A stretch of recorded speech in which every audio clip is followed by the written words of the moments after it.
प्रिय विद्यार्थियों, आज हम आपको पैसिव वॉइस बताएंगे कि एक्टिव वॉइस को पैसिव वॉइस में कैसे बदलते हैं। Active voice to passive voice. Active voice tense का वाक्य होता है, उसको एक्टिव वॉइस कहते हैं, और पैसिव वॉइस में उसको बदलना होता है। आइए आगे। टेंस के आधार पर 8 प्रकार से पैसिव वॉइस बनाए जाते हैं। रूल है इसके लिए, एक्टिव वॉइस के सब्जेक्ट को पैसिव वॉइस में बाय के बाद ऑब्जेक्टिव केस में लिखते हैं, यानी ऑब्जेक्टिव केस बनाकर लिखते हैं। दूसरा नियम है इसका, एक्टिव वॉइस के ऑब्जेक्ट को पैसिव वॉइस में सब्जेक्टिव केस के रूप में लिखते हैं। तीसरा रूल है इसका, प्रत्येक पैसिव वॉइस में थर्ड फॉर्म का प्रयोग होता है। एग्जाम्पल है इसके लिए, देखिए कि बीच का जो सहायक क्रिया है इजेमार करके आप थर्ड फॉर्म लगाएंगे। जैसे अब इसमें समझ लीजिए, ही स्टडीज इंग्लिश, वह अंग्रेजी पढ़ता है। ये 3 शब्द है इसके अंदर, ही है, करता है, क्रिया है और ऑब्जेक्ट है इसमें। तो ही को बाय हिम के रूप में रखा गया है यहाँ, और इंग्लिश को सब्जेक्ट के रूप में रखा गया है, तो ये इस वाक्य का सब्जेक्ट बन गया। और स्टडीज पढ़ता है, तो इज स्टडीड, ये हो गया इसका पढ़ता है। तो English is studied by him, उसके द्वारा अंग्रेजी पढ़ी जाती है। ही स्टडीज इंग्लिश, वह अंग्रेजी पढ़ता है, अंग्रेजी उसके द्वारा पढ़ी जाती है। तो ये उसका सब्जेक्ट है, और ये हेल्पिंग वर्ब है सहायक क्रिया, और स्टडीड इसकी थर्ड फॉर्म है बाय हिम, ये ऑब्जेक्टिव केस है। ऑब्जेक्टिव केस को प्रीपोजिशन बाय के बाद में लिखते हैं, हमेशा ध्यान रखिएगा। एज पर दी टेंस, टेंस के अनुसार पहला है प्रेजेंट सिंपल, या प्रेजेंट सिंपल को हम इंडेफिनिट टेंस भी कहते हैं। पैटर्न है इसका, जो नियम बनाने का है, सब्जेक्ट रखेंगे, सबसे पहले सब्जेक्ट बना रखेंगे, उसके अनुसार हम इज या एम या आर जरूरत के अनुसार लिख देंगे। उसके बाद में वर्ब थर्ड का यूज करेंगे और बाय लिख करके ऑब्जेक्टिव केस लिखते हैं। जैसे अगला वाक्य है, I play cricket in the evening, मैं शाम के समय क्रिकेट खेलता हूँ। तो क्रिकेट को यहाँ सब्जेक्ट रखा गया कि क्रिकेट इज प्लेड, क्रिकेट खेला जाता है बाय मी, मेरे द्वारा, इन द इवनिंग, शाम के समय, शाम को। अगला है रूल सब्जेक्ट को, देखिए रूल सब्जेक्ट को ऑब्जेक्टिव केस में बदलना।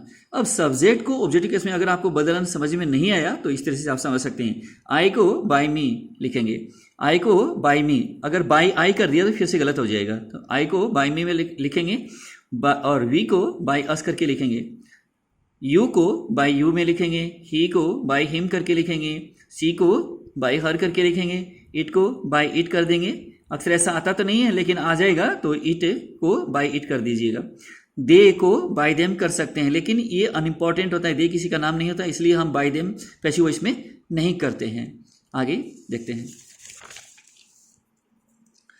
इसके लिए अगला वाक्य है, दूसरा है वी टीच यू इंग्लिश, हम आपको अंग्रेजी पढ़ाते हैं। अब इसको बनाएंगे पैसिव वॉइस में, तो यू आर टाउट, यानी प्रत्येक पैसिव वॉइस में थर्ड फॉर्म का प्रयोग होता है। इजेमार इसकी सहायक क्रिया है, और सब्जेक्ट को ऑब्जेक्ट बनाते हैं, ऑब्जेक्ट को सब्जेक्ट बनाते हैं, इसमें ये ध्यान रखने की बात है। You are taught English by us, हमारे द्वारा आपको अंग्रेजी पढ़ाई जाती है। तीसरा है आई लाइक प्लेइंग, मुझे खेलना पसंद है, यानी मैं खेलना पसंद करता हूं।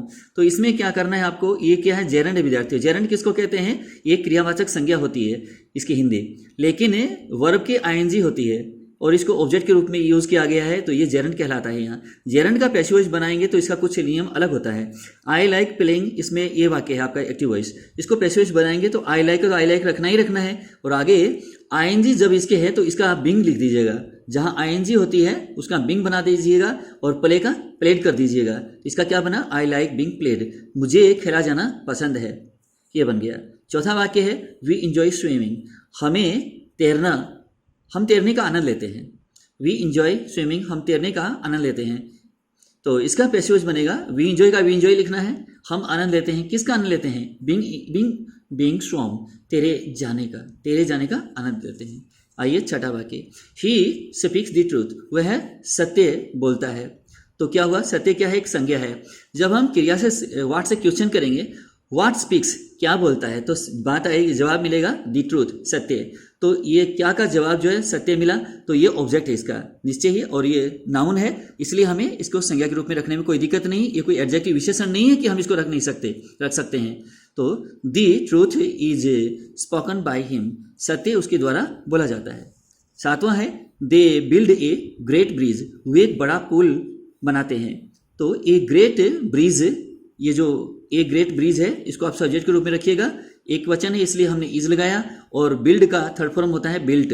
तो ए ग्रेट ब्रिज इज बिल्ट, एक बड़ा सा पुल का निर्माण किया जाता है। दे किसी का नाम नहीं है, अनइम्पॉर्टेंट सब्जेक्ट है, इसलिए हमने इसको बाय देम करके नहीं लिखा है। और लिखने की आवश्यकता भी नहीं है। 8वां है सी टेक्स रेस्ट, वह विश्राम करती है, विश्राम लेती है। अब पूछना है व्हाट से क्वेश्चन करो, व्हाट टेक्स क्या लेती है, तो जवाब मिला रेस्ट, विश्राम लेती है। तो ये क्या है, नाउन है, इसलिए इसको हम यहाँ शुरू में रख सकते हैं रेस्ट इज टेकन बाय हर, विश्राम उसके द्वारा किया जाता है या लिया जाता है। 9वां वाक्य है यू टेल अस स्टोरीज, आप हमें कहानियां बताते हैं। इसमें 2 ऑब्जेक्ट है, ये इनडायरेक्ट ऑब्जेक्ट है, ये डायरेक्ट ऑब्जेक्ट है विद्यार्थियों, क्योंकि ये जानदार है, ये बेजान वस्तु है, तो बेजान वस्तु को हम बाद में रखते हैं और जानदार वस्तु को पहले रखते हैं। तो यही इसमें आप ज़्यादा जल्दी समझने की दिशा में हैं।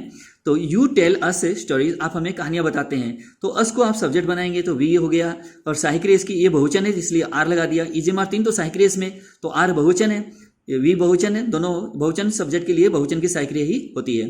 तो वी आर टोल्ड, टेल का थर्ड फॉर्म टोल्ड होता है। We are told stories, stories यहाँ लिख दीजिएगा, we are told stories by you, आपके द्वारा हमें कहानियां सुनाई जाती है, बताई जाती है। अंतिम वाक्य विद्यार्थियों, लता कुक्स फूड, लता भोजन पकाती है। अब व्हाट कुक्स, क्या पकाती है, तो जवाब मिला फूड, तो ये नाउन है, रखिएगा यहाँ फूड इज कुक्ड, भोजन पकाया जाता है बाय लता, लता के द्वारा। विद्यार्थियों इसमें केवल मैंने आपको एफर्मेटिव सेंटेंस ही बताए हैं, अगले भाग में मैं आपको नेगेटिव, इंट्रोगेटिव, इंट्रोनेगेटिव सब बताऊंगा।